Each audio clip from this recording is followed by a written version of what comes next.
We have an interesting group together of culture bearers, icons within their own right, and really elders in this community for many, many Virgin Islanders, such as myself, Richard, and many others. So today's topic is called Where the Wisdom Gone. Really and truly, we're at crossroads in the Virgin Islands where there's as Ms. Gerard was saying, there's a big disconnect between the younger generation of Virgin Islanders that are growing up and coming, and a disconnect between the elders and the older generation in the Virgin Islands.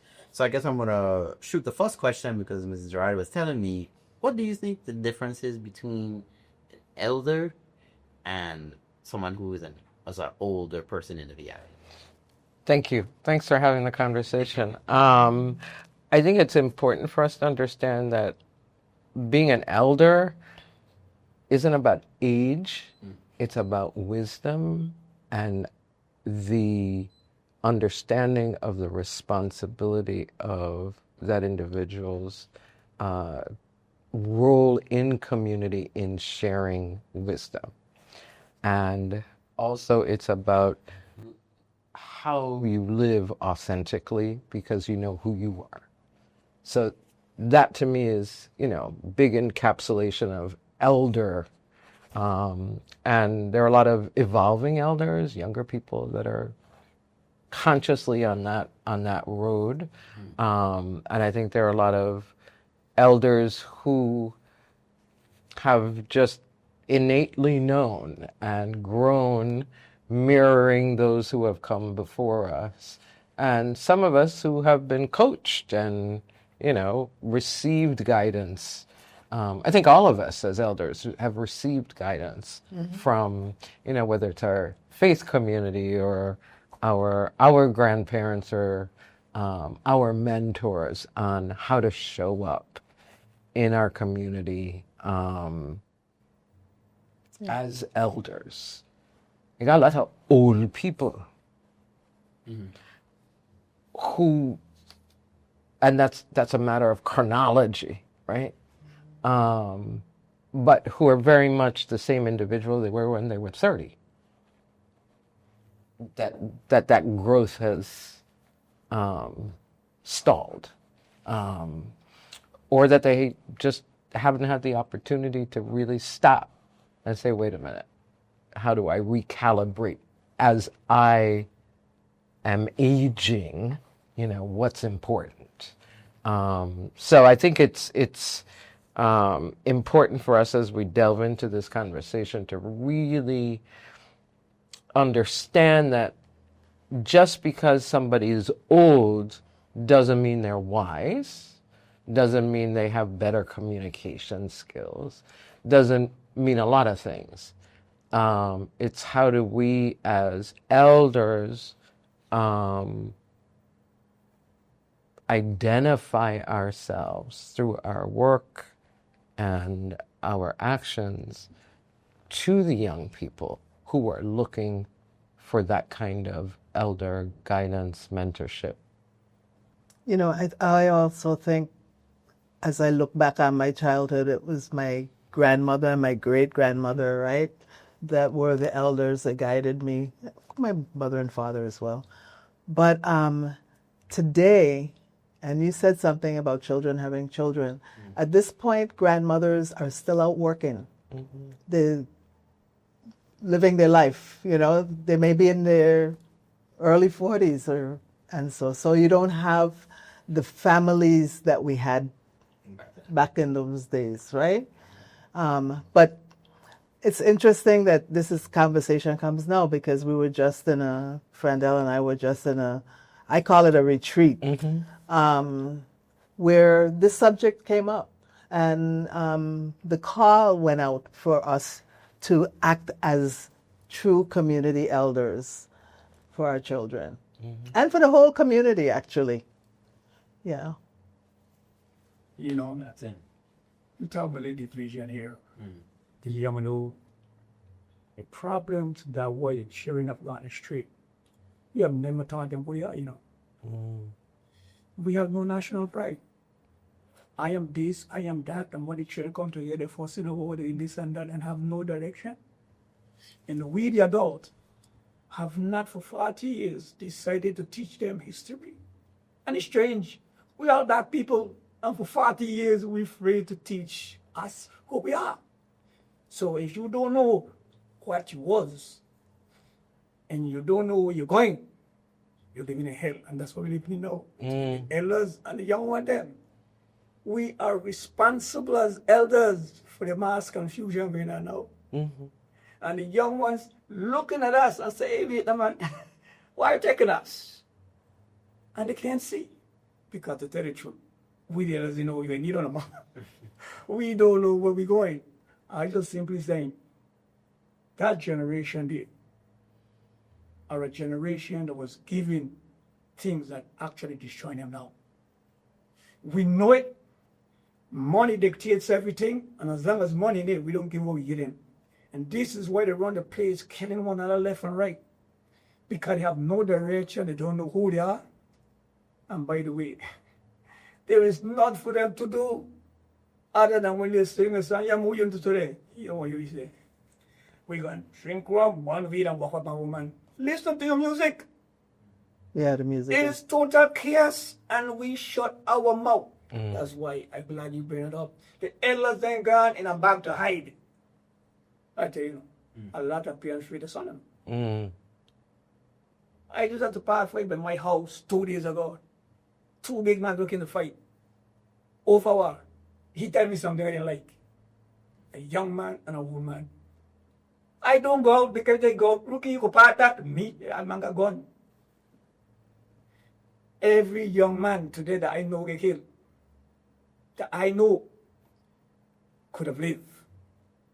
They was involved in a lot of activity and they're knowing none for them. Not for them. Use them a bunch of ass. Lose them. Destroying people property, they vex, they upset. Man, look, we here, let's get to check ourselves, sir. And tell you one thing. The sleeping giant, if the money wake up, is a religious organization. They fall asleep. They fall asleep. If they wake up, things could change. And I don't know will change because really and truly, it seems like nobody's steering the ship. And the ship is sinking. I can tell you now, I run a program this summer. And if you want for what? Children that have been in PAL for the past 40 years, I will never program this year.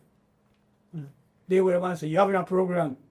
They call up their labor, they call the lunch program, they turn around and they send things down to help the program. Because I can't help. And there's nobody have a youth program with crazy boy like that. That's a crazy. I just go and tell them though, in Campo Rico, they got 8 boy teeth and by play for right. I went to the department for help and they go help me. They bought it all.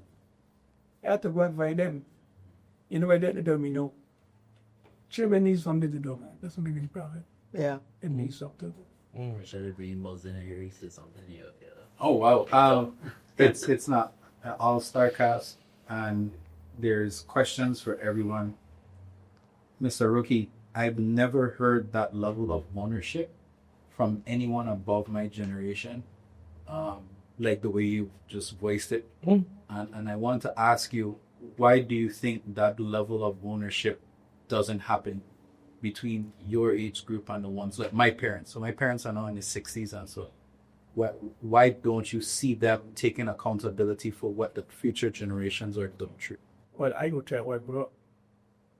I grew up with a father who worshiped Michael Jackson. And you got to do what people do. One of the things that was very close to many Pastor Osteen. Pastor Osteen used to give and give and give. And we don't do that no more. We don't want to make history of ourselves. Everybody want money. And really and truly, money is the root to living good, but it's also the one that taking the evil. It's a duality. And it could change you. It could change. We have to talk about the national pride. I think we're the only island in the Caribbean don't know what version is now. Yeah. We don't know. And the whole Caribbean is here. Yeah. So we're expecting confusion. Yeah. And the children, they're wondering themselves. Who are we? Well, we're Caribbean people, and we share the history. We have our own, and people who've come from other countries or other territories have theirs, and they share. I think we are, we're Virgin Islanders first, but we're also Caribbean people, and I think that should bring us together. You see, we skip in one major thing. When I trade a man come here, Chinese now. We are African descendant from a different island. That's all it is. That's right. Until we could teach them that, we cannot come to one common denominator. Because we are still Lucian, we are Tegan, which is. Wherever island you go as an African, you build island. We don't do that. We live on one and try to build the next. And the children see that. And you know what they're doing? They went to America. Because they know we can't choose. We are divided. The children talk that. Some of the children don't even know where to be. But my body is Trinidad and my father is Tegan. Why do you? That's what they can't choose. And they come here, your parents say, crying a cushion. The last. It's funny to me. So how do we change? Well, if I hear you because I do stuff with young people and school groups, and I always start with asking everybody, how many of you were born on St. Croix? Hands go up. One of your parents born on St. Croix, and drop 25%. One of your grandparents born on St. Croix, and it's like maybe they're 2 or 3 out of a group of 30. And so the sense of who you are, if you ask them, what is your connection to Africa? None. They don't. But so the children don't know because the teachers don't know, because the system they're working in says, don't teach that. I mean, it's been very proactive. You go back to the turn of, the early 1900s and the images we have of the classrooms, and big and bold on the chalkboard is Africa drawn out. Our parents and grandparents learned about their connection to Africa. And so we have what Rookie has, parents and grandparents who were activists in the community, educators, Donna's grandmother and my father and my grandfather. And, we came up in a community where there was a pride about connection to Africa and Virgin Islands as a sense of national identity, and connected to the Virgin Islanders who were all over the world doing amazing things. So I'm going to show my age right now. I used to go to the beach with Yuli Rivera and hug our children. So my grandmother, any man used to put us all in her little Ford Temple, Miss Rivera's Ford Temple, the old stretch up one, tiny. And we used to go hotel and keep. But it goes back to what Mr. Rookie was saying, is that I knew my local heroes, and they weren't just a name on a building or a name on a road for me. Like, I knew Miss Rivera, she's a 100 person. I knew Dr. Christensen, she was you knew my doctor, right? Yes, when I was very, very small, yes. Dr. James was my doctor. Exactly. He never gave me an injection. He always let him leave nurse plate and then come back. But I feel like for his generation, he doesn't have access to the living heroes, nor does he have information on the ones that have passed. So I go back to you, Michelle, and I go to you, Dr. Christensen. Where did the gap start to come and separate us from our living heroes? It is a little different. For me, speaking on me, it's a little different. And it's only because of how my family structure is. The same thing you were saying, I made put the hands. My hand would have to go down on grandparents because my grandparents were here as Trinidadians as migrant workers. And then they became naturalized U.S. citizens.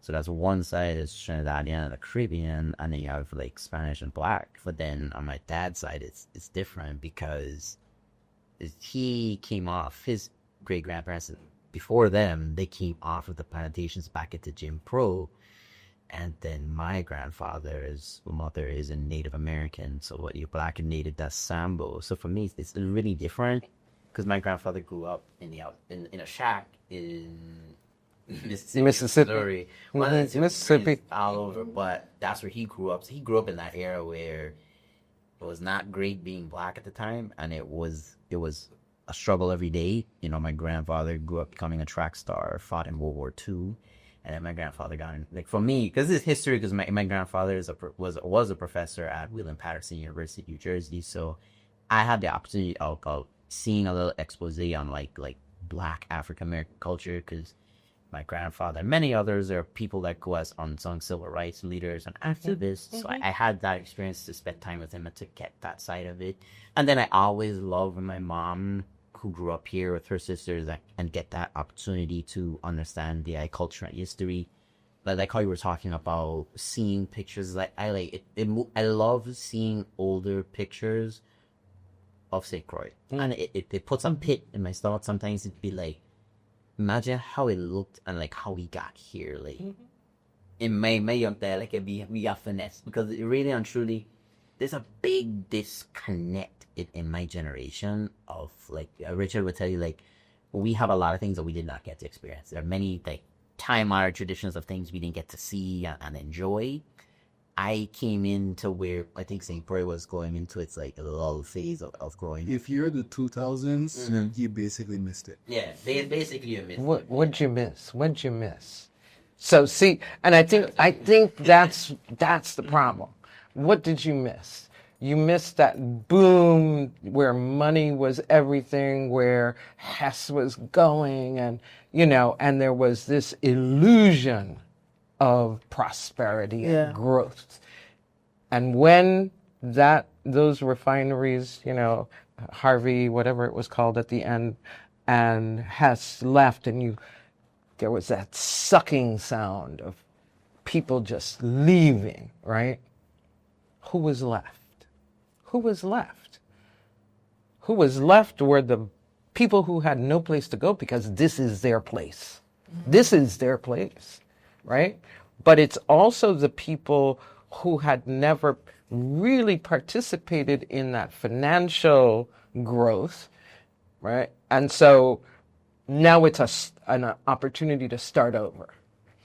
And if you look around, there are a lot of Black-owned businesses. You wouldn't know it to go to certain business organization gatherings.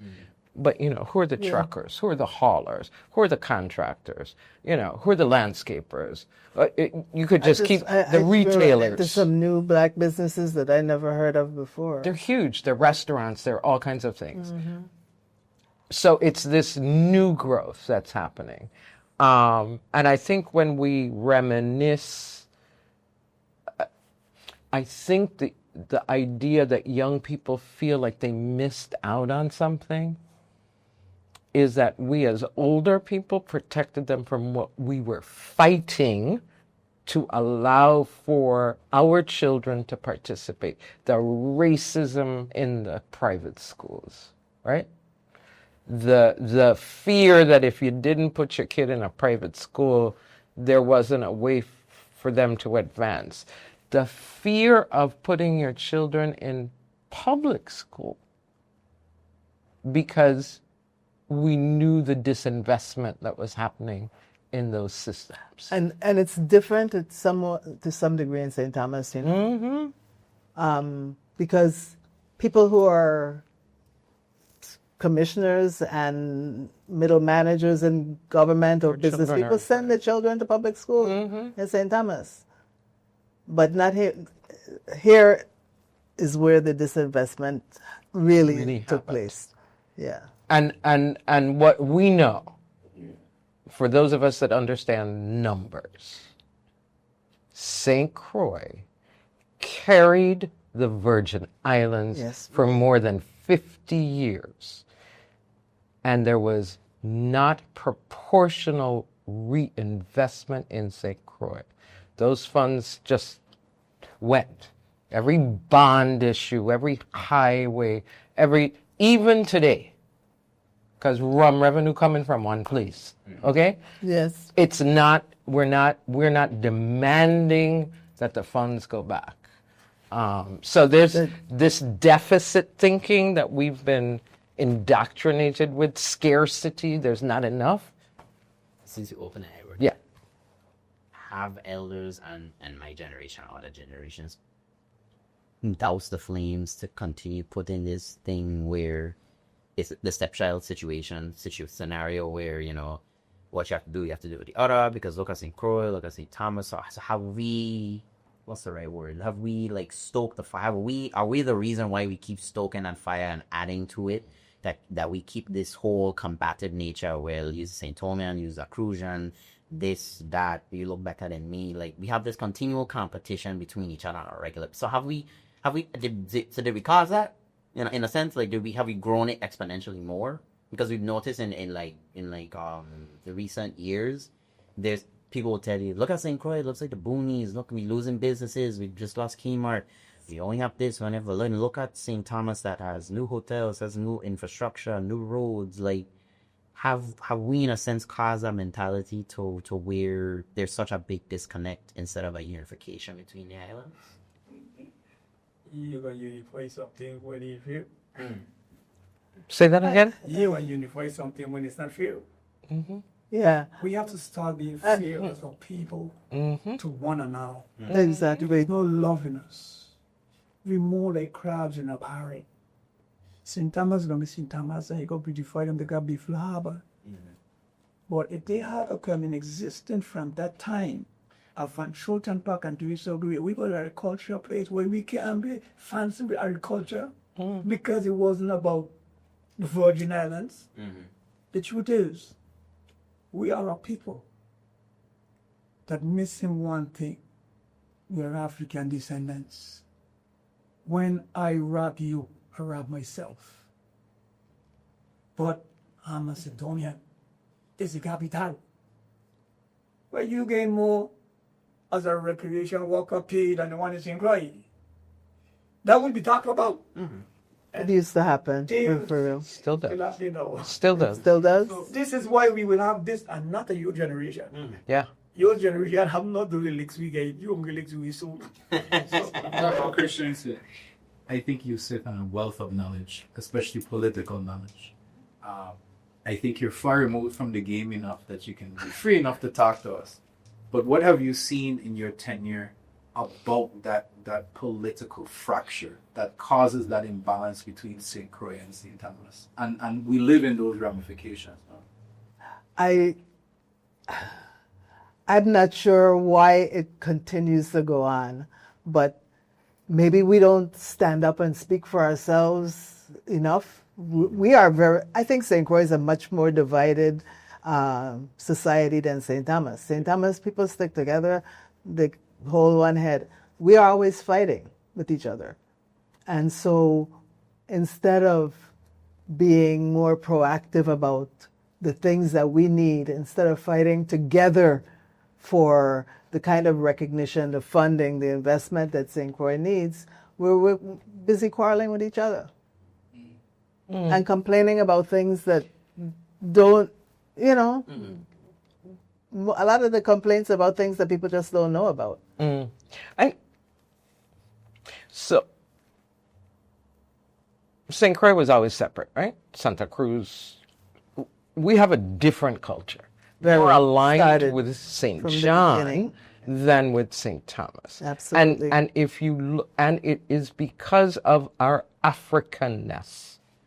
So we come out of a colonial period where black people outnumbered, the slave owning class 20-1.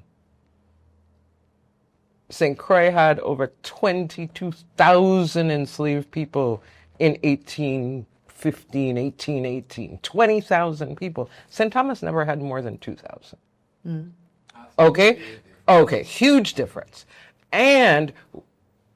when you look at St. Croix's transition and revolutionary status, right? This was the place that, because of the system, there was constant revolt. When you go to Puerto Rico and you go and you meet black Puerto Ricans, they could trace their great-great-grandfather to St. Croix because they went to Puerto Rico and established, Vieques, Culebra, and in the southeast part of Puerto Rico. Outside of San Juan, you've got a black community grounded from the Virgin Islands, primarily St. Croix. We don't appreciate that. We don't appreciate how much, as Crucians and people of African descent from St. Croix, impacted social and political change from the 1700s continuing, right? So Caspar Holstein, most people don't know who he was. They see the drive and who's that? Or Hubert Harrison. Yeah. It's only in the last 15, 20 years people are actively talking about this amazing man who created such change. In terms of the African-American connection, our people go to the United States, become these great leaders. We know about Marcus Garvey. But when Marcus Garvey was asked to speak on the corner in Harlem for the first time, and he fell down, getting up on the stage, just Hubert Harrison had extended the invitation and put his hand out and brought him up on the stage. Marcus Garvey did more for Garvey than just that too. Stands on Hubert Harrison, the son of an enslaved man and woman born on St. Croix. Without him, there would be no Marcus Garvey. So we have to embrace that, share that, and today we have to understand why is there the infighting? Why are we pitting ourselves against each other? Where's the impetus to do that coming from? As long as we're fractured, we're weak, right? If Crucians got together, what would our power look like? Structurally, in our government and our legislative branch, this district of St. Croix is short a vote. The district of St. Thomas, St. John is a +1. There's an imbalance there. Why? What afraid? Why we can't have equal representation? What are they afraid of? And who is they? Let's define the power structure and why it's established so that we can stay divided. It's systemic. And for the young people, it's your quest for knowledge. How do we feed you? How do we share the information? How do we provide the support? Because as you learn, you become a little bit more agitated with the realities, right? How do we, as elders, open those doors and create frameworks where, or support your creation of frameworks? It's not for us to create. It's for you to say, this is what we want, and this is what we need. Help. I think that's where we struggle sometimes. And I'm also, we struggle with that a lot at my generation. Reaching out? Reaching out to this is a trouble. Most of us we're trained, in a sense, sometimes you're trained, figure it out, do it yourself. I remember growing up. I know. That's something that we hear a lot. But you guys are smart. You'll figure it out. Yeah. Really? That's something I think from being a kid really? that we would see That's a lot. different. I can give credit to like my mom and my grandparents and a lot of people. As I said, like a community really takes a community to really raise somebody. You don't see as much to be. No. Especially when we talk about that sharing aspect of it. It's always been when I went to school and stuff. It wasn't about like when you say what do you need, what do you want. No, it was about figure it out or don't figure it out. It's a weird growing up in the PI because you didn't have that level of support, like how you talk about that necessary support. We didn't have that sometimes. You have to go and find it for yourself and find a community to help you, and you would. But the people you would expect to when you say this is what I need, it was hard to get that. And I would say even as an adult today, in my career, many careers I've had, asking for help is still a challenge for myself. Delegating, asking, I'm working on that. Working hard on that. I can say like some of us take on a lot of responsibility, not because we need to, but because we really want to be involved and ingrained in our community and doing different things. So I think when you say things like that is very true for my generation, right? Asking for help is tough. So maybe you're running out of time. So if you want part 2 this, you can let us know. All right, so we're gonna take a quick break. We will be right back after this. Stay tuned. It's a Dialogue 340.